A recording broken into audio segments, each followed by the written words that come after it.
My name is Jack Reynolds. I want to tell you about an incident that changed my life forever. It started with something so small, no one noticed it at first. Not the system, not the logs, not even me. Morning comes quietly where I live. The mountains swallow most of the world's noise, leaving behind a silence that feels engineered. I chose this place for that silence. When you spend your days chasing vulnerabilities, fewer variables matter. My cabin sits on a narrow ridge outside Colorado Springs. Pine forest on one side, scrub and rock on the other. Winter brings cutting wind. Summer brings still air. Today is somewhere in between. I wake before the sun clears the ridgeline. Not because I have to, but because the equipment does. At 6 sharp, a server in the next room begins its daily cycle. The soft whir of cooling fans leaking through the wall like mechanical breathing. Most people imagine cybersecurity as constant action. In reality, it's mostly waiting for something to go wrong.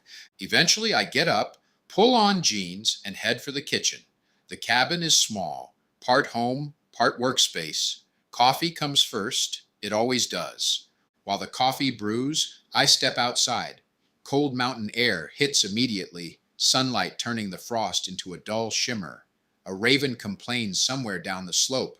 Or maybe it's Pepper. My African gray parrot is already arguing back from his perch inside the kitchen. Jack, he calls, then louder. Jack! Pepper has a personality all his own. He keeps me sane. The coffee maker dings. I head back inside for the first all-important sip. Inside, the equipment rack is already awake. 3 servers and a network stack hum along the far wall. Excessive for a cabin, but most of it isn't mine. I contract with companies that need remote infrastructure testing. Out here, far from city noise, it's the perfect place for that kind of work, which is how I spend some mornings talking to satellites. I sit at the console and bring the systems online. Status windows fill the screen. Network stable, signal integrity good, uplink handshake confirmed, routine. From the kitchen, I hear Pepper repeating over and over. Food! Food! I hear you. Coming. I give the monitors one last glance. Everything exactly as it should be, then push back from the console and go take care of my baby. For the next few hours, I run diagnostics, test a packet routing update for one client, and monitor a scheduled transmission window from a satellite drifting somewhere over the Pacific. Data scrolls across the monitor in neat, predictable lines. Predictable is good. Around noon, I step away to make a peanut butter sandwich. It's been a while since my last supply run into town, and I'm running low on just about everything. Back at the console, I open a wideband spectrum monitor and let it sweep across the local frequency space. The display paints a familiar landscape of peaks and valleys. Weather stations, distant aircraft chatter, the occasional burst from passing satellites. Halfway through the sweep, a narrow spike flashes across the display. I frown. It's gone before the system even marks it. No alert, no log entry, just a brief, sharp deviation from the baseline. That shouldn't happen. Even transient noise usually leaves some kind of trace. I sit there for a moment, watching the spectrum continue its steady crawl. Nothing follows. The pattern settles back into the usual background clutter of a busy planet trying to talk to itself. Probably a satellite handoff, I decide, or a momentary reflection off the upper atmosphere. The kind of thing that looks strange until you remember how much invisible traffic is moving overhead at any given time. By late afternoon, the sun dips behind the ridge and the cabin starts cooling faster than the heater can keep up. I close out the day's work logs and shut down the external test channel. The servers keep running, and before heading to bed, I run one last automated scan across the radio array. Habit more than necessity. The software sweeps methodically across the spectrum, logging anything outside the expected baseline. For a moment, I find myself watching the display more closely than usual. The progress bar crawls forward. Peaks and valleys form and dissolve in their familiar patterns. Everything looks exactly the way it should. No spike this time. I tell myself that's what I expected. Still, I let the scan finish before shutting down the console. The servers hum quietly beside me. Routine, predictable, normal. At the time, I had no reason to think tomorrow would be any different. Morning comes the same way it always does, quiet. The servers are already awake, their fans spinning up in the next room like some mechanical creature clearing its throat. Pepper beats them both. Jack! I open one eye. The room is still gray with early light. Jack! Jack! I'm up, I mumble. Pepper doesn't believe me until my feet hit the floor. Coffee comes first. It always does. Pepper knows this routine as well as I do, and by the time the coffee maker begins its low mechanical gurgle, he's already pacing across his perch in the kitchen. Food, food. Pepper, you're being dramatic, I tell him. He leans forward, bopping his head, waiting for proof that I mean what I say. Somewhere down the slope, a raven calls out. Pepper answers instantly from inside the cabin. Jack! The raven responds, and Pepper fires back again. Jack! Jack! I take the first sip of coffee and let the quiet settle around me. Routine. Back inside, Pepper receives his breakfast and a lecture about patience that he completely ignores. Once he's satisfied, I settle into the console chair and wake up the systems. Diagnostics first. Network integrity checks, packet routing tests, satellite uplink handshake. The usual parade of green indicators fills the screen. Data scrolls across the monitors in neat, predictable lines. Predictable is good. Predictable means nothing has broken overnight. A small flicker cuts across one of the spectrum bands. A narrow spike. I feel a brief tightening in my chest. It's the same anomaly from yesterday. Same frequency range, same sharp profile. Gone before the system even considers it worth logging. That shouldn't happen twice.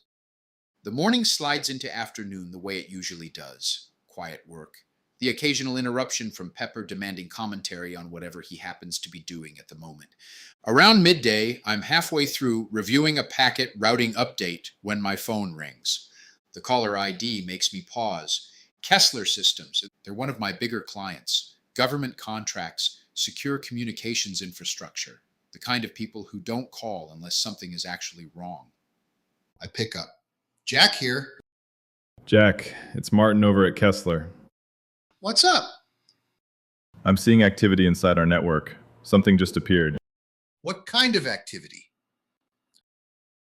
Something is moving through the system. Not doing anything obvious. Just poking around. Like it already belongs there. How did they get access? I don't know. I'm just seeing strange log entries. No user ID. It's like they're bypassing all our security. There's no sign of a failed authentication or a trigger event? Nothing. That's what's bothering me. What system? One of the relay test networks, satellite side. Are there any other authenticated users or open connections? Not that I can see. It's like someone walked in through a door that isn't there. Send me everything you have. Full log set. Raw, unfiltered. Include user credentials, session data, anything tied to authentication. I check your systems regularly. There shouldn't be any backdoors. Let's see exactly what we're dealing with. That's going to take some time to pull together. You'll have it by the end of the day.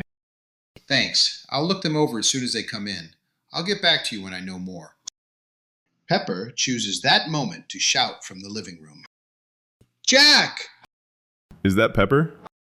Yep. Sounds just like you. He hears me on calls all day. Send me the information when you have it. I'll go through everything and get back to you as soon as I know something. Will do. Talk to you soon. Bye, Martin. I end the call. Almost without thinking, I glance back at the spectrum monitor. A narrow spike cuts across the same quiet band as before, sharp and unmistakable. My hand moves for the controls, but it's gone before I can zoom in.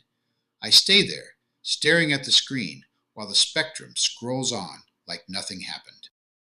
That makes 3. This isn't atmospheric noise, and it isn't random. A slow unease settles in as I begin to wonder if it might be connected to whatever is moving through Kessler's network. Pepper shuffles across his perch and looks at me through the doorway. Jack, treat! Yeah, I'll take care of you in a minute. Looks like we've got some work to do. Work? Yeah, I know. Pull the spectrum window back up and start digging through the local signal logs. 3 spikes now, all on the same quiet band. I begin replaying the last sweep, frame by frame, trying to catch whatever slipped past in real time. My phone rings again. I glance at the screen. Different number. Washington, D.C., I answer. Jack speaking. Mr. Reynolds? It's calm, professional, definitely not a sales call. Depends who's asking, I reply. This is Commander Hale, Department of Defense. That gets my attention. What can I do for you, Commander? We've been reviewing some network activity in one of our satellite relay environments. Your name came up. I glance back at the scrolling logs on the monitor. That usually means something strange is happening. A small pause on the line. That would be an accurate description. What kind of strange? There are indications someone has been inside parts of our network they shouldn't be able to reach. Inside how? I ask. Exploit? Credential compromise? Neither, as far as we can tell. So they broke in. That's the strange part. It doesn't look like a break-in, more like they walked straight through the front door. Firewalls? Bypassed. Any alarms? None. Logs? That's how we found it. Quiet anomalies in the routing records. Data exfiltration, I ask. Not that we can see. System damage? No. So, someone cut through your security layers, looked around, and left everything exactly the way they found it. Didn't take anything, just looked around and left. That's our current assessment. Your reputation suggests you're good at noticing things others miss. What do you need from me? We'd like you to take a look. I'll need to see your logs. How much can you share?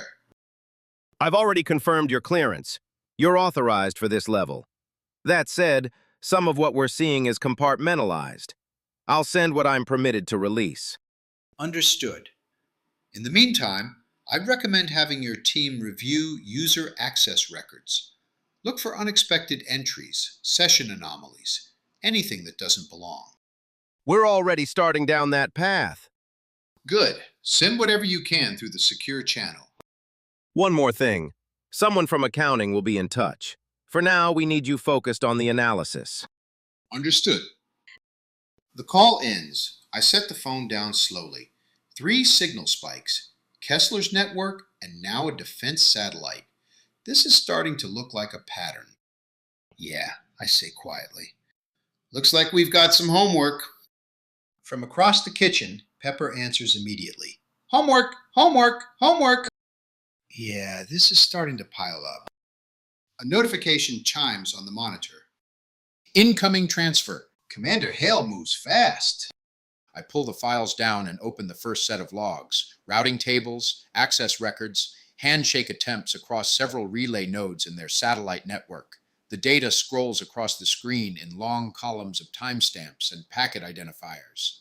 At first glance, everything looks normal. No failed authentication attempts, no brute force patterns, no malformed packets hammering the perimeter.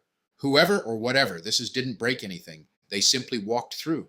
I lean closer to the monitor and start stepping through the entries one line at a time. Every access request is perfectly formed. Encryption negotiation completes cleanly. Session tokens appear valid. The system treats every connection as legitimate. But the source addresses make no sense. Some of the connections originate from relay nodes that should never be initiating traffic in the first place. Others appear to come from internal network segments that don't even have outward-facing interfaces. It's like someone is moving through the system by borrowing pieces of it. No alarms triggered, no security flags raised, just quiet footprints. Pepper flies in from the living room. Homework! Homework! Pepper, not now. I'm working on it. I open a spectrum monitor tied to the radio array behind the cabin and widen the capture window. If something is touching satellite relays, there's a chance it's interacting with the signal layer too. The analyzer begins sweeping across thousands of frequencies. Most of the display shows the usual landscape. Weather stations, aircraft chatter, satellite bursts drifting slowly across the band. Then I see it. A brief pulse appears on the edge of the relay band.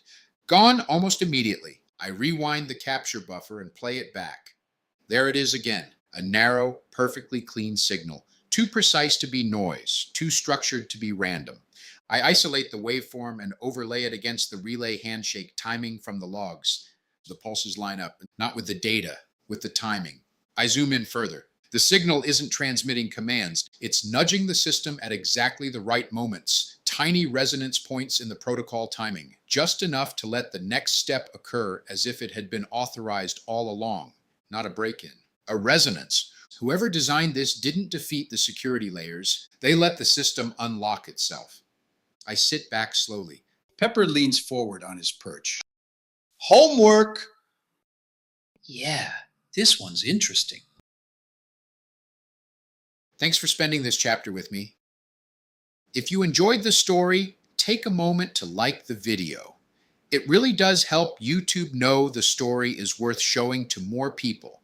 And if you're curious about where this is going, subscribe to the channel so you don't miss the next chapter. But the thing that helps this story the most right now is comments. Since this is a new kind of series for the channel, your comments tell me whether people are actually enjoying it, what you think is happening, what caught your attention, and where you think the story might go.